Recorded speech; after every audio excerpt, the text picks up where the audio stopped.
Hey everybody, this is Brad from Johnson Small Engines, working on a Cub Cadet 3X 26-inch snow thrower. The 3X is actually a 3-stage snow thrower.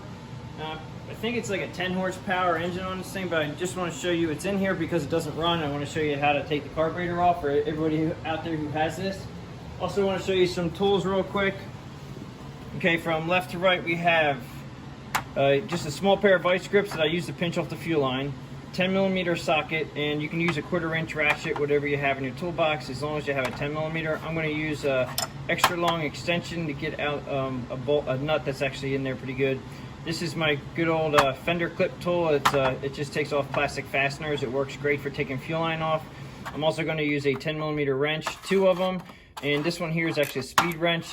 It actually helps me get off one of the bolts on a really tight spot to get off quicker. Now this is my electric ratchet. I use this in all my videos. It makes things a little bit faster. Okay, so back over, first thing we're gonna do is I'm gonna grab the ratchet, we're gonna grab a wrench and 10mm socket. Okay, a nice feature on these newer snow blowers that I'm liking is that when you take off these carburetors, we used to have to pull this knob off.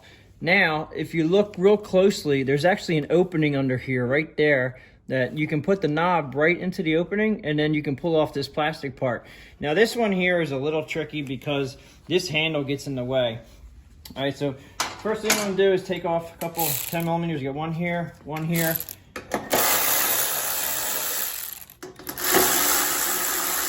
Now remember where these bolts go, because these bolts are actually different sizes. This is a shorter one. This one here is a little shorter. Then we have one down here. That's gonna be, I think, a little bit longer. Yeah, so this one's a little bit longer than the other one. Just make sure you put your bolts back where you got them. Okay, and I'm gonna use my speed wrench up here. There's a bolt up over here. Okay, so this one here is on the side. Now you gotta put the cables up out of the way. All right, and then get this guy off, and it's just hard to get a socket in here, so speed ratchet actually works. This one actually is so loose it's not even needing it, so you just have to take it out with your fingers. That's a little tight right there. And then I'm going to get my fender clip tool, or my plastic clip tool that takes off the clips, and it actually works pretty well. Right back. This works well for getting this off. Now this is a little tricky. This is one thing that's gotten a little bit harder to get off. Yeah, just be careful when you pry these up. You don't want to break them, but basically just going to push that up. And it's not that they're hard. They're just sometimes they're a little stuck in the beginning. Now this knob here, it has, when you put it back together again, it has a very thin crevice right there and then a very thick crevice right here. And you can't see down inside here yet, and I don't think the camera will even be able to see it, but inside here is a plastic rod that connects to the carburetor that goes down to the choke. Okay, now also this knob has the direction on it right here. It's really hard to see that. And it does have the choke little sign right here. But when you put it, just make sure you remember where you had it. All right, so this one was right like that. Okay, because we have to remember when we put it together and after we rebuild the carburetor that it's going to go back into this position. And you just have to make sure that these slots go on the plastic part in the same slots. All right, so that said, let's see if we can pull this off a little bit. Now I'm going to move this throttle lever over to the opening hole here and see what we get.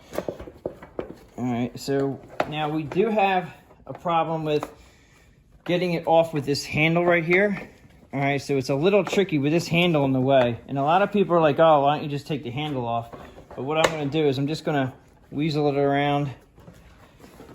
Okay, now we have to deal with this throttle too. So the throttle's gotta be in that spot. And then once you get it around, now you also have another problem with the wire. Now inside here, there's a wire. This is the on and off wire. It's actually on a little connector right here.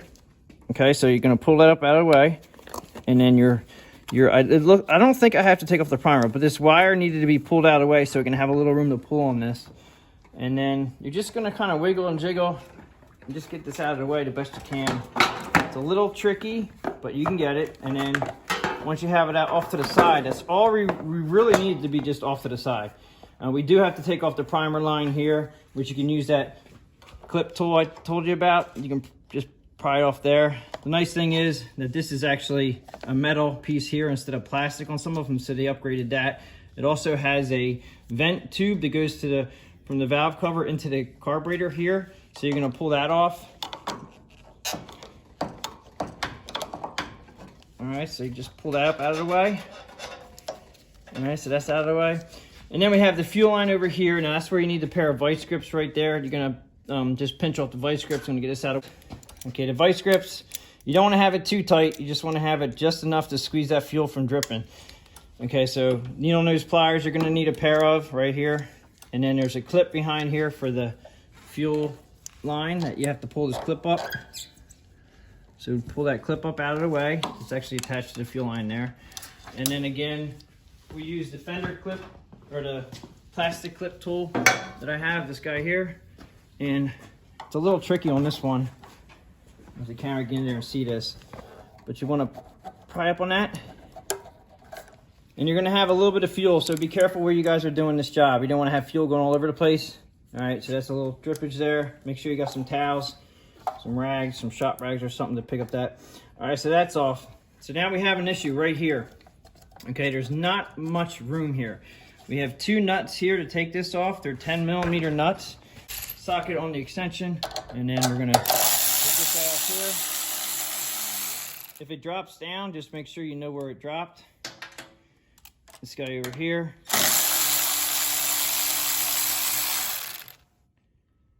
Okay, oh, all right, well, at least it's on the bench. I know where it's at. Okay, and you pull this cover off. This is just a cover, like a spark arrestor cover. Actually, it just dropped there was it looks like a gasket was with that too. And just make sure sometimes you can reuse these gaskets. This one fell off of here. You gotta make sure you know where it goes and what position it went. All right, so that one, I'm not sure if that one went like that. I gotta figure it out when it's on the bench, but no worries, we'll figure it out. Just make sure if you can, just make sure you get everything back the way it was. Those gaskets are important to go the right way. Now I did notice that we're gonna have to pull this off, and I'm noticing it may not come off because of that handle. All right, so you have two things you have to get off here. This wire here, it's an anti-vibration wire, and then the rod itself that gives off the carburetor. And to get that off, we're gonna have to pull this out as far as you can. And then with your needle nose pliers, that's probably the easiest tool to use. Sometimes you can do it with your fingers, but you gotta be careful that you do not bend this wire. So be careful with it. It bends real easily. All right, now if you look up top on here, okay, this will come off. If you gotta have this straight across, and you have to bring it almost all the way out, and then it'll need a little bit of room in there and it'll pop up. Now be careful with that also. Move that to the side. Now as you can see, we have an issue right here. It won't come off. So what I'm gonna do is put the carburetor back onto its hole. I'm gonna pick up the two nuts that we used to take this carburetor, that holds the carburetor on. I'm gonna put a nut on backwards like that. And then I'm gonna put a nut on this way. And the reason why I'm gonna use two 10mm wrenches is because we're gonna tighten them up, and then we're gonna remove the stud. And once we remove that stud, we should be able to have enough room to get this out. Okay, so I'm gonna take my one 10mm wrench, my other one, and you're gonna lock them together, just like that, all right? And then I'm just gonna loosen up that stud. And that stud should come out. Must be Loctited on the end of that. You may wanna put a little Loctite on that stud if you have Loctite, just for when it goes back in. Normally, if you get them in tight enough, you won't have a problem, but just make sure you have to tighten it up the same way you pull this out. So you're gonna have these on here. I would just leave this on here until you put the stud back in again and make sure it's tight. Okay, so now you have to also, there's a gasket behind here. We have to make sure that that gasket is gonna go back into the same spot, or you're gonna replace it with a new one depending on how bad that gasket is. I'm gonna take this one out. Okay, so it only comes out so far, it looks like. It's stuck on the carburetor. All right, so we're gonna just try to pull that out. Looks like we're also gasket stuck there. All right, so the gasket's off the bolt. And we'll flip it this way. See if now we have gas. Okay, so you might wanna, before you do this job, you may wanna take that nut out of the bottom of the bowl here and get rid of all the fuel. This is going to be a little bit of a mess because it's going to drain out the primer bowl valve right here. So we're going to pull this out, and there you go. All right, so at this point, to rebuild this carburetor, I will have to take the stud off. So we'll have to put this down on the bench, and I'll take those 2 nuts off. We'll pull that stud out, and then we're going to rebuild this carburetor and hopefully get it back up running again. It's not really that bad, but I just wanted to show you guys how to take off the carburetor on this Cub Cadet 3X 26-inch snow thrower. Appreciate everybody watching my videos. Please give this a thumbs up if you liked it, and please subscribe, and thanks for watching.